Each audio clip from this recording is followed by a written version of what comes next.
வணக்கம். தாதாபாய் நவ்ரோஜி இந்தியாவின் முதுபெரும் மனிதர், grand old man of India என்று மரியாதையுடன் அழைக்கப்படுகிறார். இந்திய தேசியத்தின் முன்னோடியாக இவர் கருதப்படுகிறார். ஆங்கிலேயர்கள் இந்தியாவின் செல்வத்தை எப்படி கொள்ளையடித்து தங்கள் நாட்டிற்கு எடுத்துச் செல்கிறார்கள் என்பதை தனது செல்வ சுரண்டல் கோட்பாடு ட்ரெயின் தியரி மூலம் ஆதாரங்களுடன் விளக்கினார். இவர் எழுதிய இந்தியாவில் வறுமையும் பிரிட்டிஷ் தன்மையற்ற ஆட்சியும் poverty and un-British rule in India என்ற நூல் பிரிட்டிஷ் ஆட்சியின் பொருளாதார சுரண்டலை தோலுரித்து காட்டியது.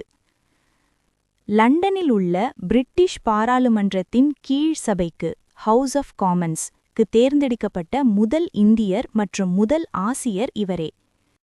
1906ஆம் ஆண்டு நடைபெற்ற கொல்கத்தா காங்கிரஸ் மாநாட்டில் சுயராஜ்யம் என்ற கோரிக்கையை காங்கிரஸ் மேடையில் முதன்முதலில் முழங்கியவர் இவரே. நன்றி.